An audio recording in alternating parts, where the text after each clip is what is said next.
Time to start yet another Minecraft playthrough. Bigger, bolder, beefier, busier, blockbusting, biome breaking, better, and bigger. Let's get right into it. Time to start gathering some of those useful starter items to get the show on the road. Bye. Whilst gathering, I thought I'd let you know where I've been and what I've been up to. Since my first playthrough, I got a bit of fatigue and I ended up just wanting to play Minecraft without worrying about making videos. So here we are, starting a new playthrough. In my last series, I built a villager-infested village alongside some useful starter farms. I built a semi-automated cow farm, a skeleton-powered gunpowder music disc farm, an old-school quad slime chunk farm, and a pretty epic, at the time, gold farm. Since then, my aspirations have grown and I've been busy with even more complicated builds. I built cool castles, an even more over-the-top gold farm, an ocean monument guardian farm, fancy iron farms, more villager-infested towns, and a whole bunch more that I'm too lazy to edit into this video. So for now, I'm going to spend hours of my life traveling thousands of blocks away to gather things that I could probably just get by waiting for a wandering trader. But I'm impatient, lazy, excited, so here we go. Enough talking, it's time to travel thousands of blocks. I looted some villagers, stole their crops, and gently silenced their animals. I traveled over rivers, from plains to jungles, jungles to forests, forests to swamps, swamps to more forests. I went up hills, I went down hills. I climbed sideways over mountains, and ultimately ended up going in a huge circle. I ended up traveling over at least 30,000 blocks and basically ended up where I started off. Yay. Eventually, I made it all the way to this epic starter base location that I've chosen. And as you can probably see, I've already done a little bit of setup, and then I remembered I forgot to record showing off this little area. So here we go. I've got some melons and pumpkins just behind the bamboo.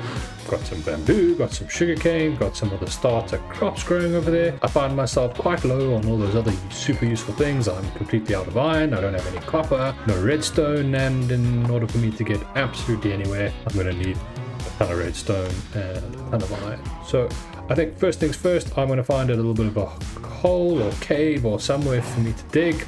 Let me go find a hidey diggy hole and yeah, get to some mining. So this is kind of why I don't play hardcore, because I've already had my second death and apparently I'm allergic to shields. Anyways, I was digging down there. I was going to do a bit of a tunnel and like a diagonal stair downwards thingamabob. But anyways, I found myself down here in this massive cabin. This is probably going to be super helpful for the future. So yeah, I think I'm going to be lighting this up, gathering a whole bunch of the resources where I can, and then finding my way down to deep state. Let me just try not die again. Yeah, so this rain is pretty apt. I died again, but this time I'm gonna make a shield. I probably doubt this is gonna help me much. I have learned a lesson, yeah, but I'm probably gonna do this. I'm probably gonna die again to these skeletons. Enderman, easy days. You need to die, please. Thank you.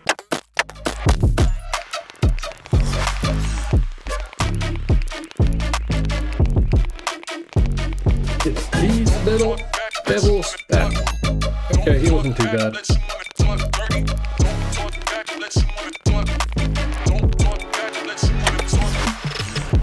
Fantastic. For somebody who dies so often, I happen to stumble across what's probably going to be a deep dark incoming, and we can probably expect a few more deaths. But yeah, buddy, first diamonds.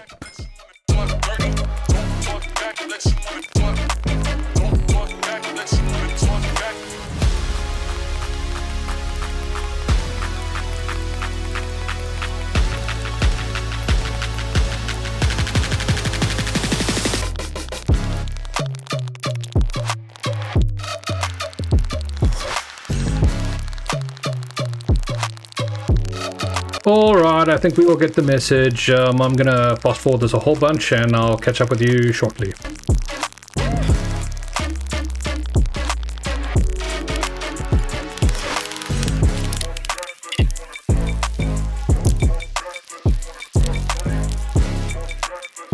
After all of that mining, this is the haul that I got, which is not too terrible. I kind of hoped that I would get more redstone because I'm going to be needing a bunch of this for some contraptions that we're going to do next. I also managed to get a whole bunch of building blocks to help build some of the little starter farms that we're going to do next.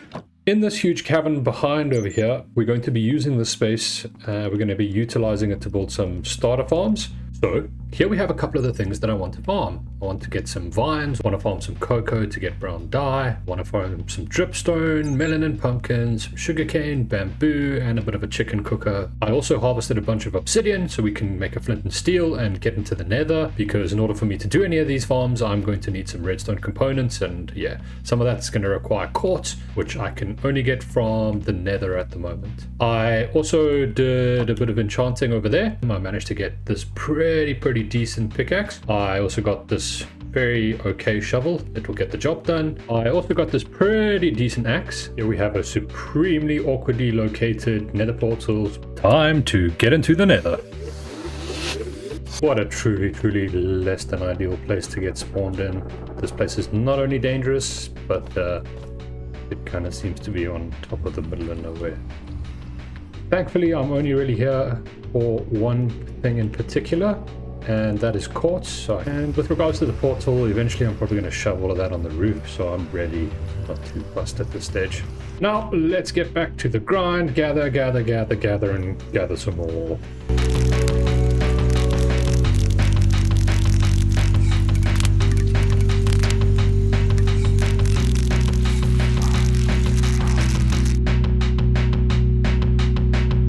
I managed to get what I needed, a whole bunch of nether quartz. I got a couple of extra things that I might need, a few shroom lights, and even a bit of magma and soul sand.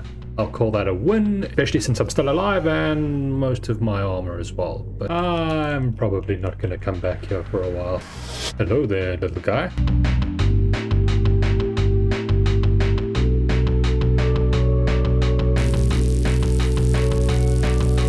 In fairness, that's a pretty decent XP source. I got up to 28 levels, and hopefully, for those of you who don't know, hopefully I can get enough XP from these two furnaces once they're locked to get over level 30 and then have another go at getting a fortune pickaxe. As you can probably tell from the truly awful noise behind me, those loud ass chickens, finally got a couple of my starter farms done. I built up this auto lava renewal source. I also built up this chicken cooker fire. Chickens up there, about 24. They lay the eggs gets dispensed, and then when these little fellas grow up, they get multiplied by the lava, and I get some free food. So built up this little melon and pumpkin farm. I also built this bamboo and sugarcane farm. The observer detects that growth, then sends a signal, triggering the pistons, and I end up with sugarcane and bamboo. I also built this semi-automatic cocoa bean harvester. Super simple design. Basically, I just flip that lever and I get some cocoa beans. Then all you need to do is come and just restock it. This next one I'm probably going to get a ton of judgment for, but I don't really care. This is my world, and this makes my life a lot easier and means that I don't have to spend a ton of what are currently valuable resources crafting rails. Instead, I use this very simple duper. Basically works like this. I come up here, I flip that lever, the pistons go back and forth, then there's some background magic Minecraft bugginess going on, and the rails get duped. And here you can see I've already duped a ton of rails. The reason for which was I was originally going to transport a whole bunch of villagers from nearby villages over to my base, but then I remembered we have Happy Ghosts.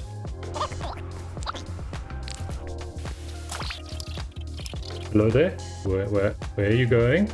I did not know you had come alive and become happy, and now I do not know how I'm going to get you back. I think those snowballs did the trick. Come here. To be quite honest with you guys, this is probably the first time I've done this, so this should be an interesting little adventure. Let's go get some villagers.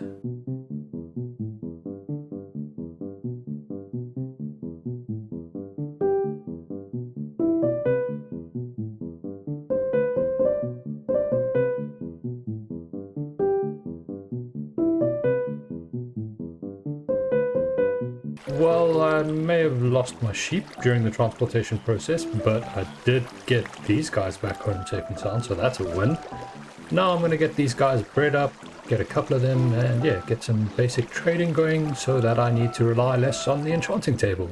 I might have gotten just a little bit carried away with these guys. I ended up creating a little villager breeder over here, bred some of these dudes and let them do their hearty woo-ha thing, and I ended up trading with a couple to get a pretty few decent trades. So I got a prop 4 trade for 16 emeralds. I think that's the cheapest I've ever seen it. Also managed to get one with unbreaking 3. I got another one with mending for 16 emeralds, which is pretty cheap.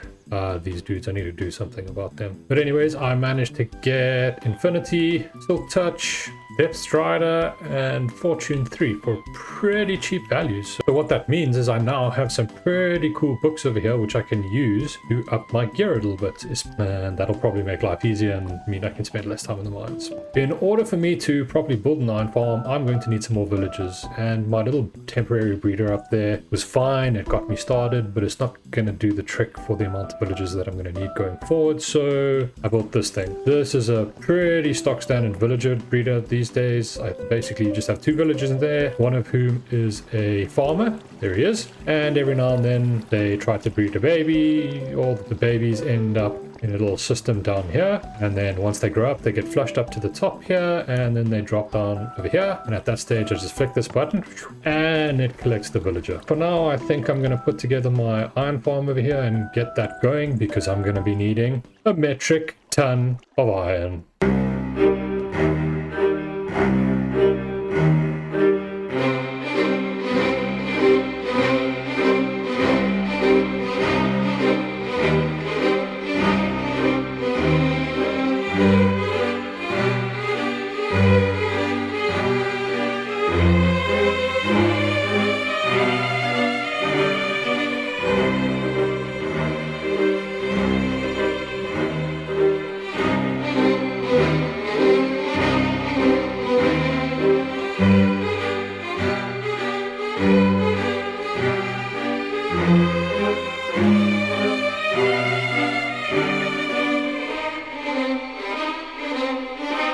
Now that I've finally completed this mind-mangling machine of villager migration madness, I can finally move on to some other things. And thanks to the absolute magic that is editing, you can see that I've done a tiny bit of work here. And when I do say tiny, I mean pretty tiny. This isn't anything too crazy. Basically, all I've gone and done is I've got a little filter out the back here to filter out iron and to turn them into iron blocks. So yeah, I'm getting a bunch of iron, and I'm also turning any of the leftover poppies into a bit of extra bone meal, which is pretty nifty. In the background, for those of you with a good eye, you can see I actually released another happy ghast out into this giant cave system. This is probably going to make things easy. And also I moved a whole bunch of sheep in here, which I actually turned into a little bit of a wool farm. This wool farm is designed by Ian X04. I will have a link to all the farms that I used in the description down below. It's a really nifty wool farm design. I'd highly recommend you check out Ian's channel for more of the technical details. He makes amazing videos, especially when it comes to starter builds and getting some efficient builds done on the cheap. But yeah, now I'm getting a bunch of extra wool coming in. I don't think I need much of it quite yet, but it's always nice to have for decorative blocks. I also ended up building this vine collection system, so very manual process, but it does mean that at least I'm getting some vines out of here. And I'm probably going to be using a whole bunch of this in my upcoming build, which is kind of what the whole purpose of this episode was about, was to build a starter base. So I should probably get to that before I get even further into the rabbit hole of farms and automation and all that fun stuff. So in order for us to get going with this build that I have planned, I have to do a whole bunch of, you guessed it, gathering.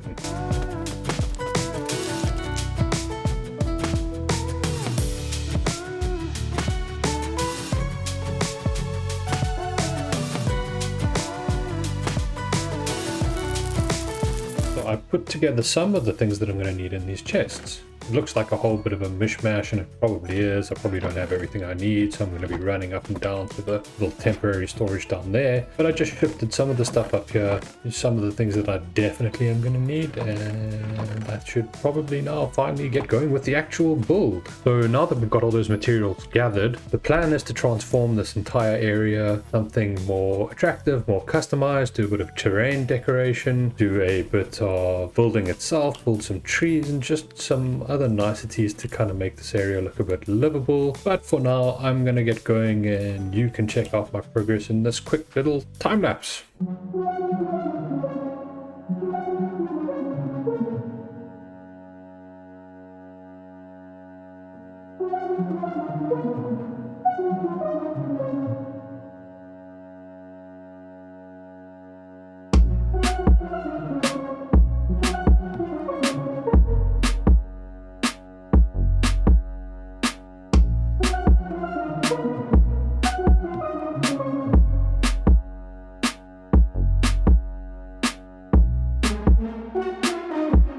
Yeah, no, this ain't gonna do it. I need a beacon, so I'm gonna go mess with a wither.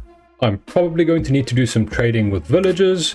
I'll need to do a bit of XP farming. I'll need to get a new sword and probably some better armor. I'll need to go into the nether, to a nether fortress, to do some wither skeleton slaughter. And then I'll need to kill the wither itself to get the wither star to build a beacon.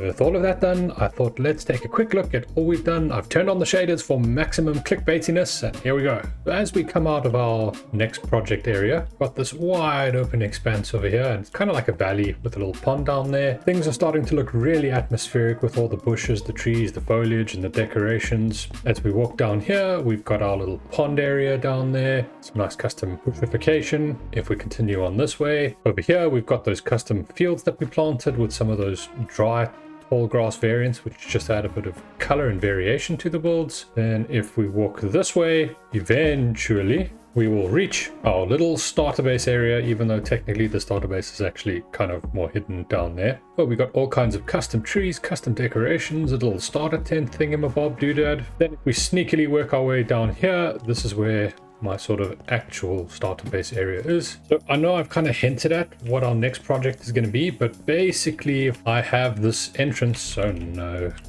Basically the plan is for this area over here to actually be my starter base.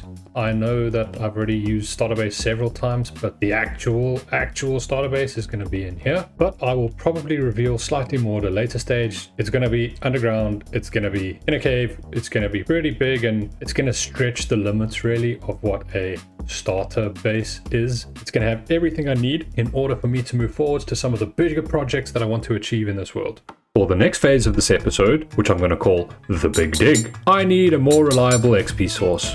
I'm going to need a ton of backup tools, and the means to repair them includes mending and a bunch of XP. I came across a spider spawner earlier in some mine shaft, which I lazily turned into a little XP farm, but it's so slow. So once again, I'm impatient, and this isn't going to do it. It's time to go slay the Ender Dragon. Hey, look, we did it. We found the end portal. Now to deal with this pesky irritation. Gone. Alrighto, I have set my respawn point just in case I die. I've left behind all my gear over here, and I think I'm ready to go. I just need some of these. Let's go whoop, whoop, whoop, whoop, whoop. Let's see if I can do this from this angle. Let's go get the Ender Dragon.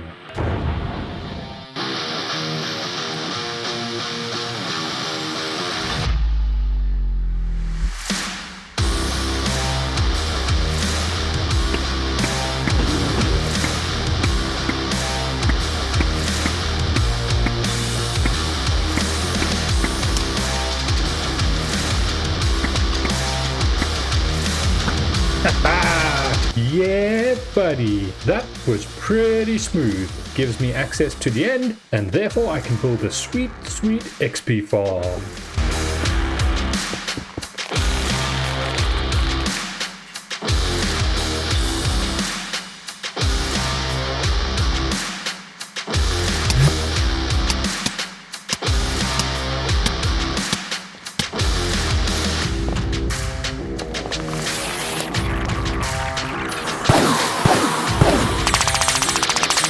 No more do I have to worry about experience for tools and enchanting. All I have to do is come over, pop a quick trip over here to the Enderman Slayer, and GG's. If anyone is wondering, this is an old school design by the main man, Nembon MC. Again, links to all the farms and things that I've used will be in the description. Now that I have some new tools in my inventory, it's time to do just a little bit of digging. Yeah, there's kind of a big square here. I kind of plan on digging it out all the way down to bedrock. Well, here I go. Wish me luck. This is the next many hours and days of my life. I'm just going to briefly glance over the next few days of my existence. I want to build a big silo bunker for my starter base. This bunker is going to go all the way down to bedrock, and it'll have several floors. Each floor is going to contain a few farms which will link up to my bulk storage system, instead of me needing an individual storage system for each farm. In order to achieve all of this, I have several things that I need to do. Firstly, I need to dig out a big hole, basically down to bedrock. I then realized that going up and down ladders several times per dig layer to drop off inventories of stone is a huge waste of time. So I decided that a quick trip to the end is necessary. Shulkers and elytra equals win. Back to some more digging, and then a realization that I've got no more gunpowder, so I can't keep flying up and down. And in order to prevent this and soothe my laziness, I decided that a general mob farm is needed. Time to run off thousands of blocks to a desert to build a simple, common, effective general mob farm, to get more gunpowder, to build more rockets, to continue digging my hole. Speaking of which, it's time for some more digging. This time I need to dig out some more space down below, as well as some space for my storage system and a wood farm. For my storage system, I've decided to opt in for a copper golem sorter designed by Cubic Meter, but in order for this to be possible, I need thousands of wood logs for chests and hoppers. Once again, I'm super lazy, and instead of having to do all this wood chopping manually, I've decided to build this automatic tree farm to avoid having to do any further labor. I've gone with these simple principles when designing the storage system. I want a centralized item processor for dropping off the items to be sorted, and to unload shulkers if necessary. I also want a bulk storage system with a separate input, which basically just stores all the items in chests for now. I need an overflow for any unsorted leftover items that are not sorted, a trash system to delete any of those pesky unneeded items, and lastly, a 64 furnace smelting array, also by Cubic Meter. For me, that will basically achieve all the needs that I have for my starter. I say starter storage system, but this is probably more than your average player's starter storage system. But alas, I've digressed again, and to cut a long story short, basically I now have a perfect storage starter system thingamabob, which should help me alleviate the pains of having to sort and deal with items at this stage of the game, and this means that I can move on to more awesome things in the future. And with that, we are very, very close to being done with my sort of initial phase one of my starter base. Taking a quick walk down, we've got this pretty cool little sort of slightly tight and claustrophobic entrance, which opens up into this big sort of atrium. I've got one of these sort of laid out for every single level of the base, which means that I can get up and down pretty quickly. All I have to do is either go down or go up. And I got one of these on each level, so even without wings, I should be able to navigate this place pretty easily. And then we've got the big sort of central chamber itself. There's another water elevator going down there, which will take you all the way down to the bottom, and another one here, which takes you all the way to the top from the bottom. And then technically just behind this block and behind there's another water elevator, which I'll show off in a little bit. And then if you take a look down over my shoulder there, you can see we've got a couple levels. I think that's 6, 7 or 8, somewhere there. There's quite a few, and each of those levels is going to have potentially up to 4 farms or other useful areas. I'm just going to build some of the farms that I need to get started on some of the other projects that I want to do in this world, but it's going to give me plenty of space to get that done. In this particular episode, I just wanted to get I call it phase 1, but basically I just wanted a storage system and some of the initial setup done, so that when I go on to the other projects, everything is kind of there and ready, and I don't have to worry too much about manually offloading and sorting shulkers and things like that, nor do I need to worry about wood or iron or some of the really beginner basic items. So whilst this particular episode was probably longer than I intended, it does mean that a lot of the infrastructure has already been set up for the future, which is going to be super handy and save me a whole bunch of time. One of the other core features that I want to quickly implement before closing off this episode is that I want every single farm that we're going to build in here, whether it's automatic or manual, ultimately I want those items that they produce to end up here in the bulk storage. For example, if you take a look over here, I've already started shifting the iron into the mass storage system, and then the next job is quickly to sort out some sort of flow for the other farms, especially the wood farm, to send all of its items. I don't know why there's a comparator there. I hope nothing is broken, but yeah, basically all the other farms are going to have a slice for all the items that they produce, and all the items are going to end up in the bulk storage. That means that when I need items in the future, I just basically have to come to this one main storage room to actually retrieve those items instead of having to go off to far away farms or individual storages, which I think is going to be pretty handy.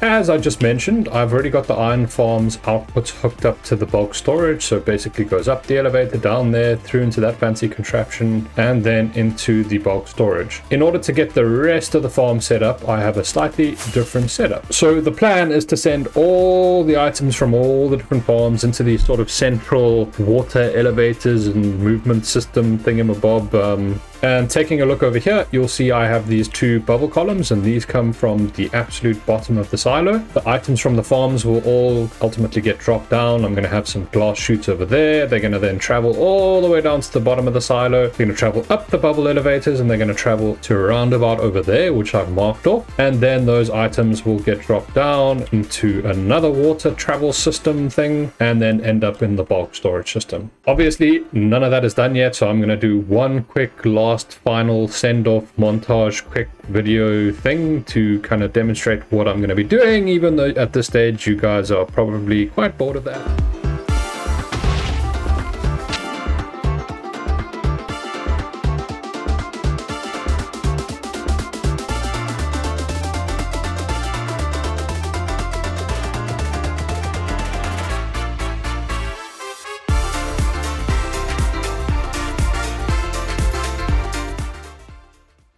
On that note, this is where I'm going to call it for this episode. I've put down the proper preliminary pieces for the starter base, and this project's got a bright, bonkers, booming future ahead. Next episode, we're cranking the clever, stacking up a silly surplus of speedy, self-sustaining farms. Those farms will fortify, fast-track, and future-proof the base, giving me a rock-solid springboard to spin this world into something truly tremendous. If you have stuck around this far and enjoyed my self-inflicted pain, please don't be shy, leave a like and consider subscribing. I have some huge plans for this world, and would truly appreciate your support. Massive thank you for giving up some of your time to get involved in my madness and self-inflicted pain. P.S. It's the holiday season as I edit this video. It's taken me a fair amount of time, so that's why all my chests look like gifts. I'll see you around in the next episode.